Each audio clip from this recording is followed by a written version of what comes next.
What's up, JR Garage? Welcome back to the channel. So today is the day we have all been waiting for. How much power does our twin turbo Lamborghini make? Yes, you all seem to be very curious and you all have your own opinions as well. We've got lots of comments from you all, but we know that this is a 4-digit horsepower car. There are also 4 tunes for this engine, all the way from 93 octane street gas all the way up to Q16 race gas. That tune is rated for 2,000 horsepower at the crank. When UGR was doing their testing and dyno testing and getting this puppy tuned, those are the numbers that they hit. This tune, because we only have the ability to run a 93 octane tune because there is not full race gas in this car, a whole tank of that would be like $500. So we're just running like 100 octane and MS109 mix right now. So the only tune we can run today is tune number 1, like baby tune, haha, low boost tune. That is rated for about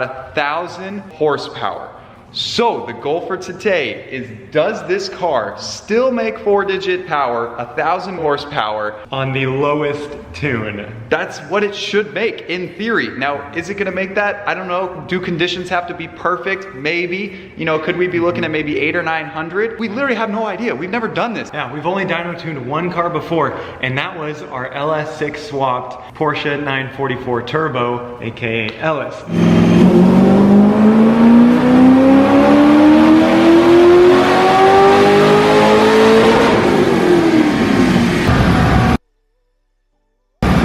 That car put down 400 to the rear wheels. There will be, some factors like Jeffrey was mentioning. We're here in Arizona where the air is less dense and it's super hot out. Will these tires be able to get good grip on that dyno, not have any slipping issues? We'll see how the conditions stack up. We're headed to our friends over at DYNO, and they are right around the corner in Scottsdale here, and they have an all-wheel drive dyno, which is hard to come by, but they do have it. They said, hey, come on by. We'd love to run the car and see what it puts down. Real quick though, before we head over to DYNO, Christian's got one little mission to take care of. So if you guys remember when putting together back this front end, this grill was cracked here and it's, missing the screw that goes down here. So we picked up a new one from Fur Parts. We were up there the other day in Lake Tahoe, Sacramento area. Super fun trip, and we picked this up on our way back. So Christian's gonna throw that in real quick and then we'll be good to go.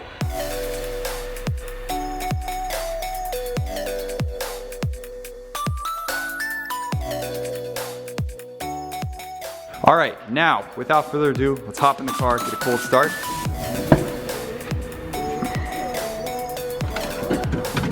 Three, two, one. All aboard. It's good to be back. It is. If you guys saw our last video, or 2 videos ago, we got it back from our buddy Kyle on European. We got the fuel pump issue fixed, so now it cranks normally. We don't have to jump the fuel pumps, nothing like that. So this car is literally almost done. So this is a really exciting video for us. It's a long time coming. Literally we picked up this car months and months and months and months ago, and we always said we wanted to do a dyno run. So this is a great first start. Comment down below if you want to see a full stage 4 dyno run. Maybe we could do it, but literally when you're talking almost 2,000 wheel horsepower, a lot of things can go wrong. Exactly. You'd have to make sure that car is extra well strapped down. We do not want any of those dyno fail videos. Right, yeah, we don't want that on our hands. So, beautiful day here in Arizona. Let's head over to DYNO. Here we go.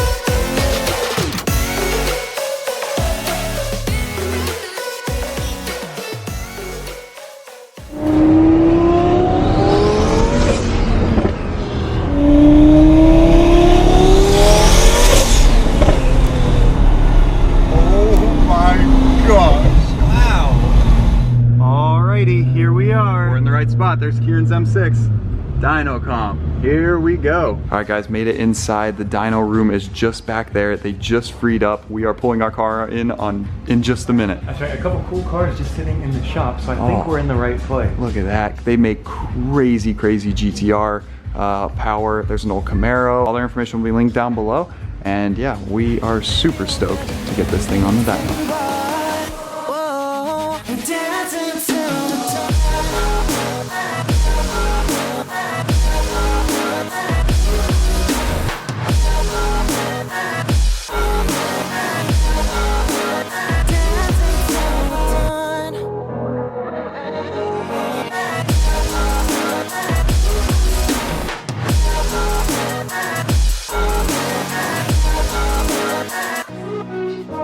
Alright, so Dyno Comp has one of the only true mile per hour fans in the industry here in the valley.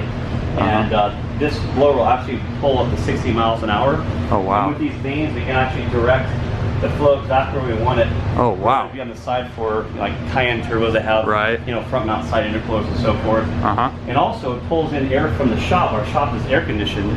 Oh, so you're getting cool air. Yeah, and it actually compresses the air and it blows it into the dyno room. So not only are we just getting, we're also getting fresh air, we're getting cool air.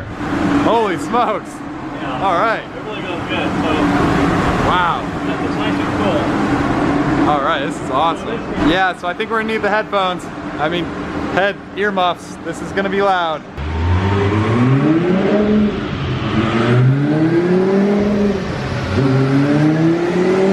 All right guys, we're all hooked up in there, ready to go for the first run. We cannot be more excited. This is like a state-of-the-art dyno, but he was saying how it's probably gonna read maybe up to 10% lower than a dyno jet would.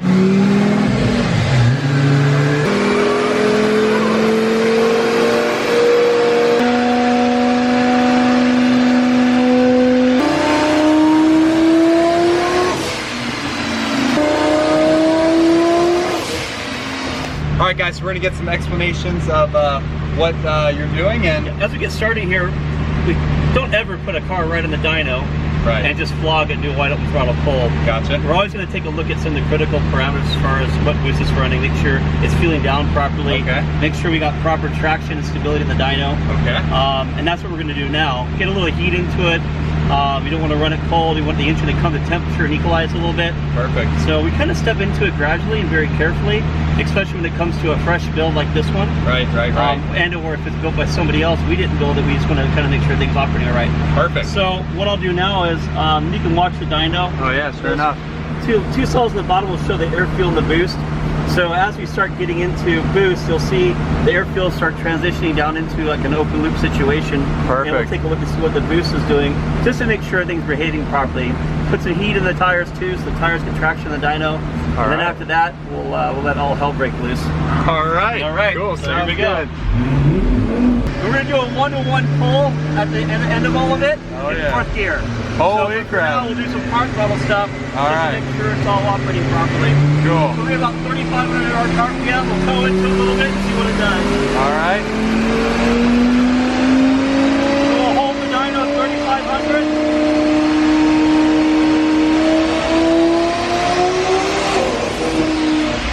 We'll go up a little bit more. Check it out.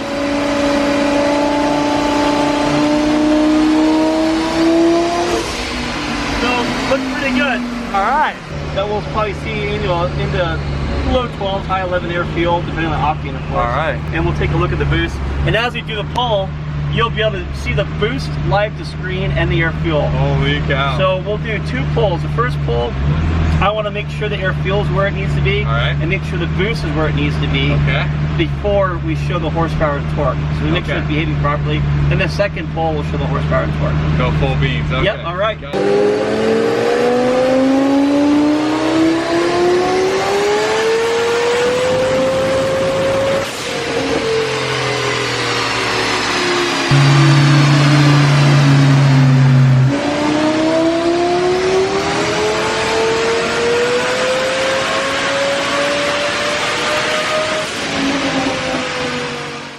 About 7.5 for the wheels. 750 Yeah.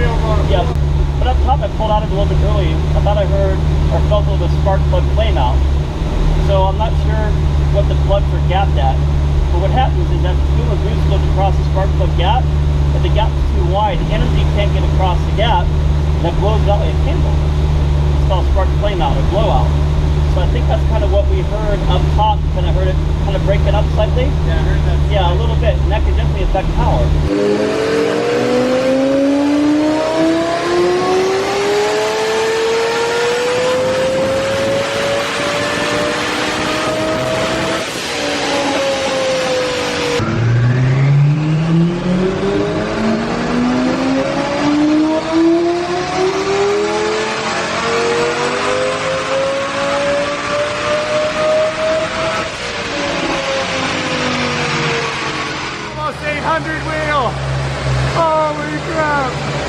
On a dyno jet, you only use 10% powertrain loss, but it'll make 10% more than this.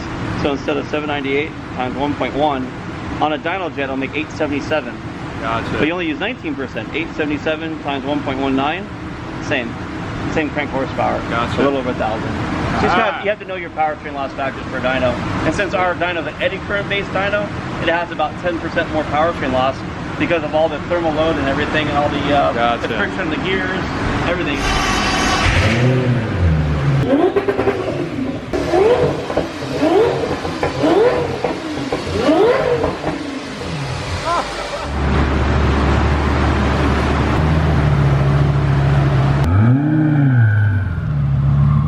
Alright guys, well there you have it. Put down some serious power. What do you think of the build and how do you like it? Super solid. Yeah, I can definitely turn this thing up. It's got a lot of room. So I think 1,000 crank is respectable. Next time we see, we'll definitely turn it up. It's ready to be turned up, so comment down below if we should start doing some race tunes, but can't thank you enough. Thank you so much. Thanks, guys. And now we know we got a rocket ship on our hands. Time to find an airstrip. Alright guys, all finished up. Huge thanks to Dyno Comp. Alright, Christian's driving the M6. We're headed to Chick-fil-A. We're super hungry. Think of a 720S. You know, that's going to put down like 700 wheel. Rear wheel drive. This is 800 all wheel drive. 880 if you say a dyno jet. Like madness. He's never ridden in the car. I completely forgot about that. Never ridden in the car.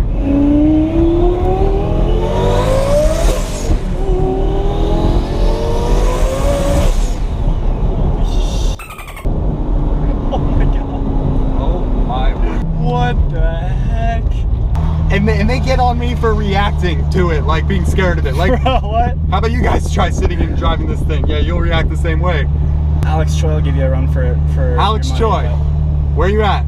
Let's race. Choi. I got so many comments last video saying you need to race V3 Unicorn.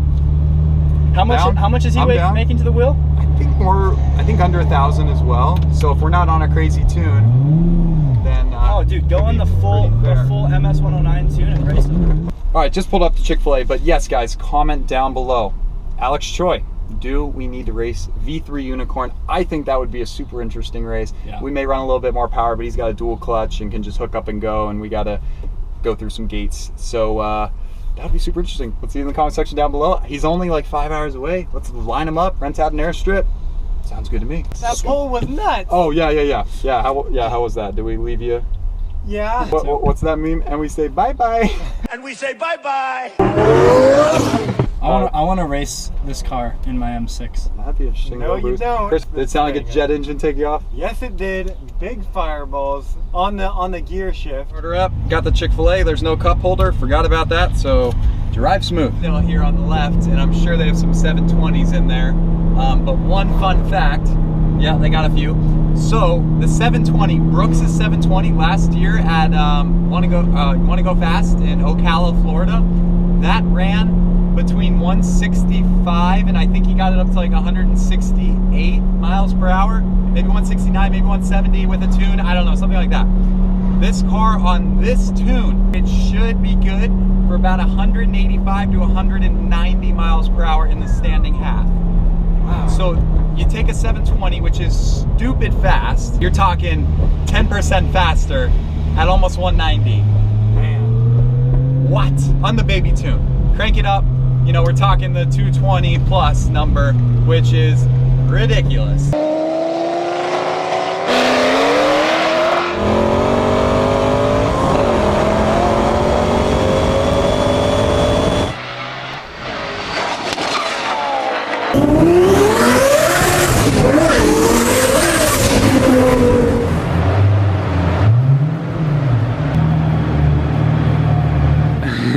never easy, was one of the most fun videos to film. I hope you guys enjoyed it equally as much. And I'd say we're very happy overall with about 800 wheel horsepower on a car that 6 months ago was just sitting in a storage lot. Yeah, just not running. We kind of gave it a new lease on life in a way and brought it back to life, and it puts down 800 wheel with old race gas still in the tank. Like, if you or anyone you know has a similar situation, a car got in an accident, whether it was covered by insurance or maybe not even covered by insurance, or maybe insurance paid out a total loss on your car, but you have the option to buy it back. So if that is the case, be sure to reach out to us, jrgarage22@gmail.com. We can at least point you in the right direction, maybe guide you through the process a little bit. If it's crashed and you don't want the car anymore, you can always at least ask for a buyback price, and then you can email us and say, hey, this is how much insurance wants, and it could make sense where you buy it back and then we pay you a little premium, you know, pay you for your time of buying it back, and then we buy it from you and then rebuild on the channel. So reach out if you or anyone you know is ever in an accident. We can try to help you out, or, you know, hey, maybe buy your car if there's an opportunity there too. So a huge thanks to Richard at DYNO Comp to get this car on the dyno, to get those numbers not just for us but for you all. And just keep in mind the differences between dyno jets and Mustang dynos. So this is on a different style dyno that runs about on average 10% lower than any dyno jet reading. So 800, 875, over 1,000 at the crank, however you want to slice it. That is a crazy amount of power, and it translates to some insane accelerations, and again, none of which was full throttle out there on the street. We really want to reserve that for an airstrip where we can really open it up safely, or a big track, maybe Apex, so we'll see. Let's triple the boost. That would be crazy. Yeah, you're talking 40 PSI, full kill mode. That's 2.5 times, over 2.5 times the boost that we're running now. So that's where you get that 2,000 horsepower figure. So I hope you guys enjoyed this video. Subscribe for those future videos if you are new. Leave the video a big like if you enjoyed it. See you guys in the next one. Take care. Have a good day. See you.